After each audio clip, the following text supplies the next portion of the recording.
Ноқатқа мен вообще ішемеймін. Ноқат вообще өліп қалып тұр дедім. Өліп вообще милициялар вообще іштемейді. Мен ровдысына неме қылып айттым. Начальнигі да іштемейді екен, прокуратура, значит, іштемейсіздер де сіздер. 5 айдан бері неужели адам өліп отса, адамның тағдыры бір жерде шешіліш керек қой. Ака, не үшін? Мен өзім келіп, төргөден өзім сұрашым керек біле. Мына сіз прокурорсыз, айтыңызшы. Мизам чегінде. Мен Ноқаттың неме тергеушілері да bir іште екі тергеуші алмашып бүтір әлбеген ноқат кенде. Шындай болуы прокурорымызда енді қарап, өзіңіз қарап. Біз 6 адамды алып келдік. 4 адам жөнөттік. Кеше күні 2 адамды алып келді. Мен өзім 200%-та мен көргенмін, анық ролда отырған. Сигарет шегіп отырған азы көргенмін. Анық да. Ана біздік өтпейді тағын бір адамдығын тамашат кездерден сіздер. Қазір сіздер қайталау үшін айтып отырсыз. Мен объективно қаралыш керек деп отырмын. Объективно қандай қаралбайды? Адам өліп отса, бұл инвалид болса, бұл жарым инвалид болса, қандай қаралбайды? Мен ұшыға таң қаламын да, сіздерге мизам өзі іштемей бұл жерде. Bir çara da көре албадыңыз. 5 ай, 6 ай болды. Жақшарыңыз деп неме алып тұрып, мизамда еш баласы жоқ. 0. Тупойлар отырады да берді.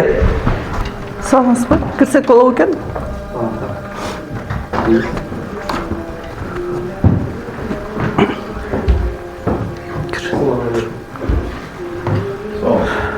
Size ne oldu?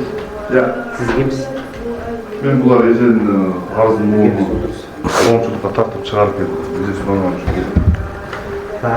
Ne mesele? Otur. Салыңыз ба? Sağ olun. Менің атым Сабира. 29 февралда ДТП болған. Өрнөк немеде ушул Ноқат районуна байланышты. Мына портердин ээлери бүгүн мени чакырышты.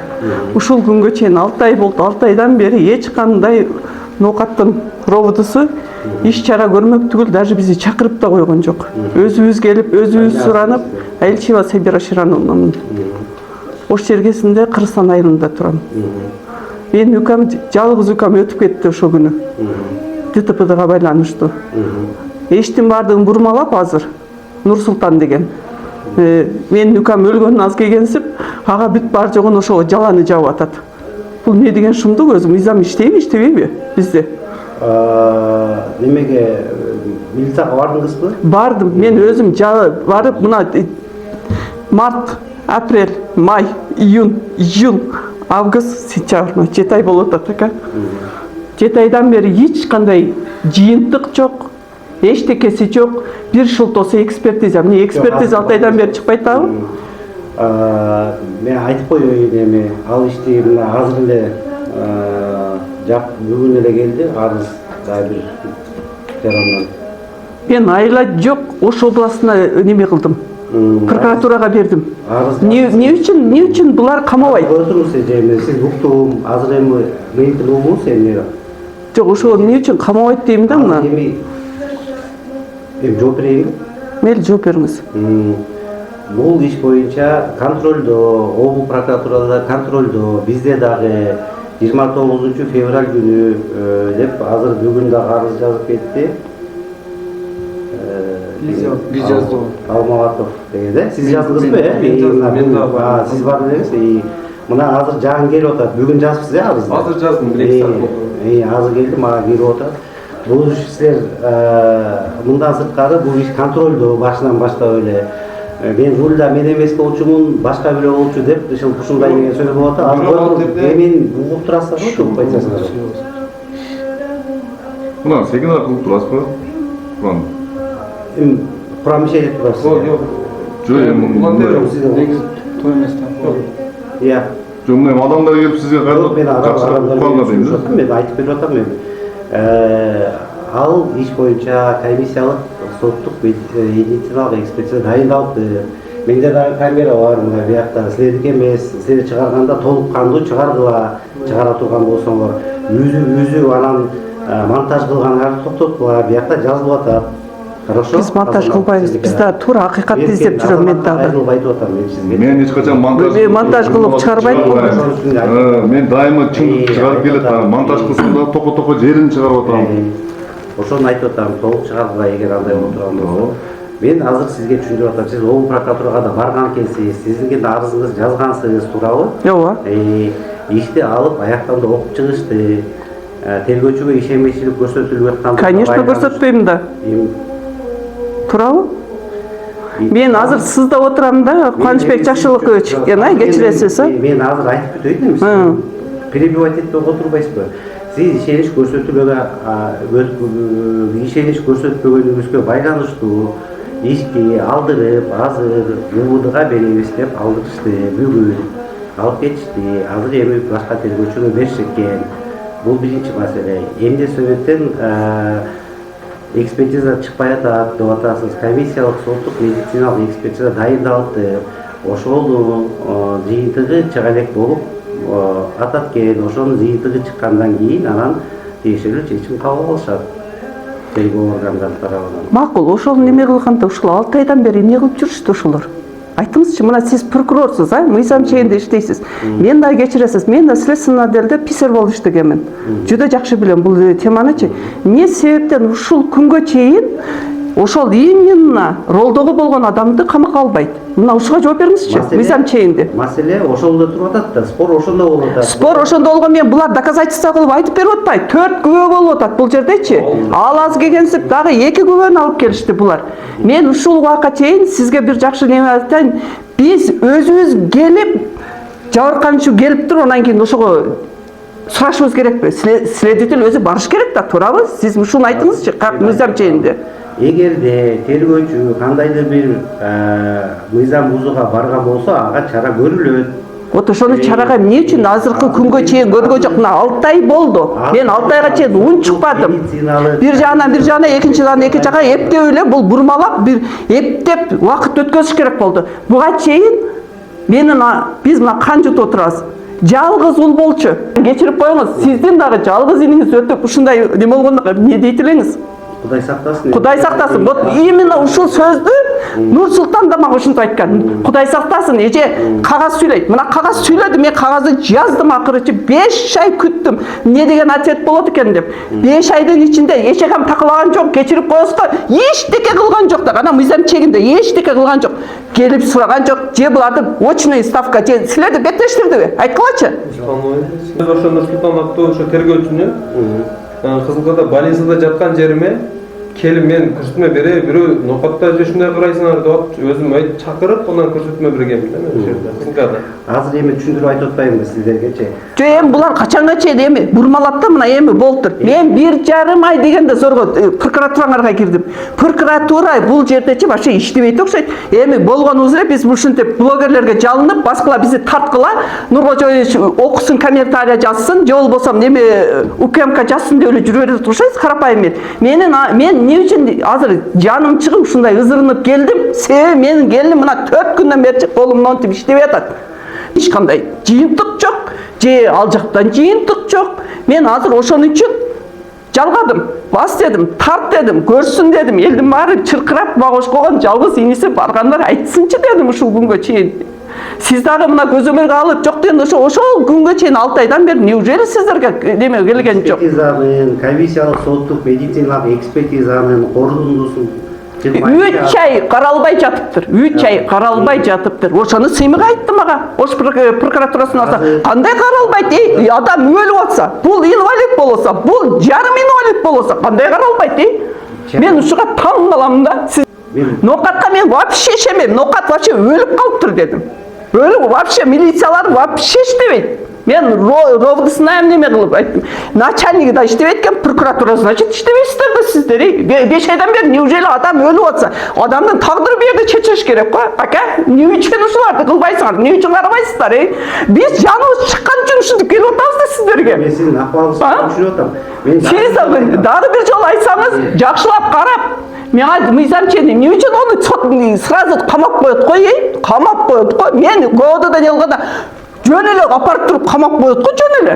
Онун апасы сыздасын биздин апабызга окшоп. Көрөт элем ошондо кандай болот экен. Балдары ыйласын мен анагы бир туугандарыма окшоп. Мен бүгүн мына экөө айтты, эже келип калыңызчы деди. Ушул неме үчүн дедим, мен дедим эртең мына дагы күтөлү. Биз качанга чейин күтөбүз? Күтүп жүр, анан бир күнү болду, обнолап болду, бүттү. Дело жабылды. До свидания, да? Туурабы? Ошондой ошол эле болуп атат азыр. Энең бар, атаң бар. Ол результат чыгып атат, бул результат жок, бул результат жок. Бул эмне деген акыбал, Мен түшүнбөйм.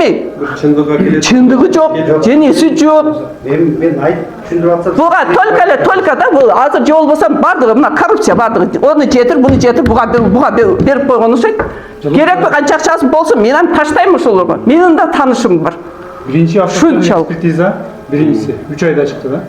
Өзү канчада чыгыш керек? Экспертиза. Экинчиси мына 3 ай болду, 6 ай өтүп кетти мына. Ошо айтып атпаймынбы, экспертиза, сложный экспертиза болгондо, ал естественно чоюлат да. Экспертизанын жыйынтыгы болбоюнча тергөөчү өзү эксперт эмес. Мен да эксперт эмесмин, тергөөчү да, сот да эксперт эмес. Экспертизанын жыйынтыгына таянып, андан бир тыянак чыгарышат да.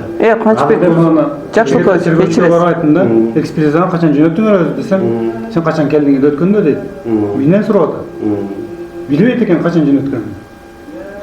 Бул эмне деген шундук, Мен экспертиза кечирип коебуз, 2 айда чыгат. 2 айда делонун бардыгы иштелип, бардыгы жабылып бүтөт. Мына мен следственный отделде иштегенде бизде 2 айда жабылып бүтөт го. Бул берилет. Жок дед. Неужели сен неме экспертиза не кылганда автоэкспертизаңа 1 айда чыгат деп, 1 айда келет деген. 1 ай эмес канча ай болду? 6 ай болду. Андан энди болсо мен кыйрат берем деп Келдебек айтты. Келдебек эмнени кыйратты? Эчтеке кыйраткан жок. Мен деди, биз өзүбүз айтып берип атабыз, подсказка кылып, барып көрбөйсүңбү, кылбайсыңбы, муну кылбайсыңбы деп. Мен ошол машинаны өзүм көрүп келдим. Тергөөчүлөр Сиз көрсөңүзчү таң каласыз. Көйлөрдүн баарына мен өзүм Азыр мындайда түшүндү, мен силердикин азыр дагы бир жолу айтайын, түшүндүрүп айтайын. Бул жакта Ноокат райондук ички иштер бөлүмүнүн тергөөчүлөрү ишенмечилик көрсөткөнүнө байланыштуу кылмыш ишти азыр областтык ички иштер башкармаларына алышты. Бүгүн алышты. Сиздер кутулупсуздар да? Туурабы? Жок, сиз ишенбешти көрсөттүңүз. Эми туура да, силер кутулдуңар. Силерди эч жака ишиңер кылган жок. Виноват силер, өзүңөрдүн винаны эмнеге алып атасыздар? Мына, туурабы? Сиз өзүңүз өтүнүч келтирипсиз. Мен өтүнүч айла жок келдирдим. Мына ал бечаралар, менин укам өлүп, мына 5 ай болгондон кийин мен айла жок учакка алып бергиле дедим. Мен каждый раз өзүм келишим керекпи? Мына өзүңүз ойлогучу, мен өзүм келишим керекпи, жабырканчы өзү келиш керекпи? Мага жооп бересизби? Мен түшүндүрүп айтып атсам. Сиз түшүндүргөнү мен жүдө жакшы түшүнүп атам. Жок, менин сөзүмө эле жооп бериңизчи. Мен өзүм келип, төргөдөн өзүм сурашым керек беле? Мына сиз прокурорсуз, айтыңызчы. Мыйзам чегинде. Мен өзүм келип айтышым керек беле, же следователь өзү барыш керек беле бизге? Ушул эле сөздү айтың мага. Иш көрсөтпө. Жок. Мен до этого чейин бул эмне үчүн следователь бизге келген эмес? Өлгөн адамга следователь келиш керек беле? Биз азыркыга чейин чыга элек комиссиялык соттук экспертиза жыйынтыгы жок, тыянагы жок, корутундусу жок болгондугуна байланыштуу азыр бу жерде бурмалоочулук кылып атат да, жөн эле айта берсеңиз, канчеке. Мына, биринчи экспертиза чыкса, биринчи экспертизага ишенбей кылдырып, кайра экинчи экспертизага кетип атат. Мына, ойлобойсузбу сиз өзүңүз, Жок, аяктан корутунду чыкпаса дагы. Биринчи автотек чыккан да. Биринчи автотек чыккан деп атат мыналар. Мен айтып коеюн, автотек чыккан, аякта явно көрүнүп турат, берки машина карама каршы тиркеге чыгып, жолдун жээгине бурунган. Ошол машинада күнөөлүү деп чыкты. Ал да маселе жок. Маселе бул иш боюнча ким рулда отурган деген маселе. Анткени эми ушул жерден сөзүңүзгө ушул 5 адамды болду.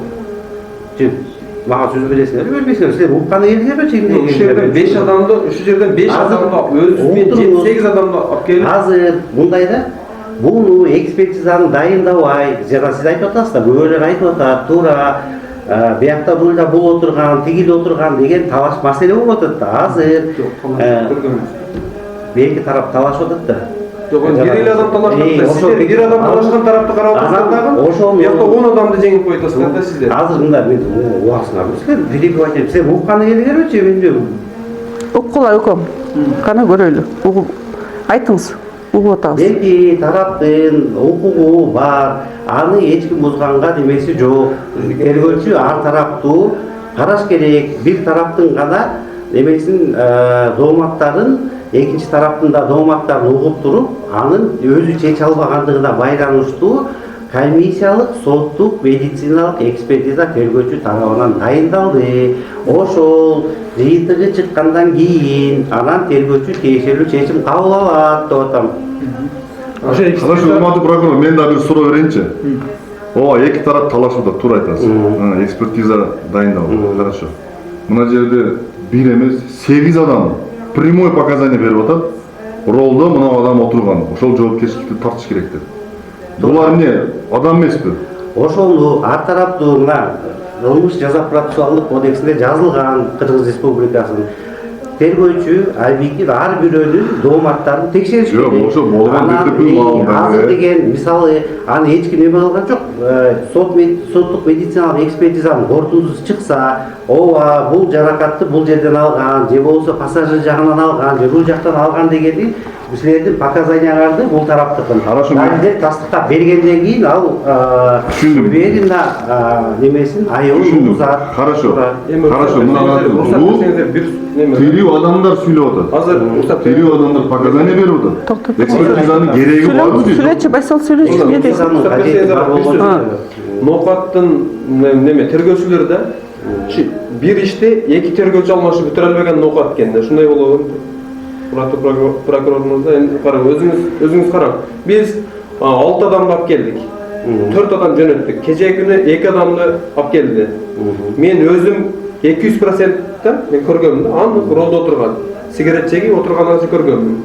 Анын да. Анан биздик өтпөйт дагы бир адамдыкын тамашалап келсиздер да сиздер. Азыр сиздер кайталашын айтып атасыз. Мен объективно каралыш керек деп атам. Объективно караган жок да. Мына менин укам өлүп калса, только өлдүң, өлгөнүңө көмгөн кылып атат да, өлүп кеткен адам күнөөнү алып өтүп кете бериш керек экен да, значит. Булардын айтканы, булардын немеси, мына кагаз түзүндө деди, кагаз түзүндө деле жазып келдик го. Кана ошол нерсеси, кана. Мына бир тарапты карап атат да, экинчи тарап жок.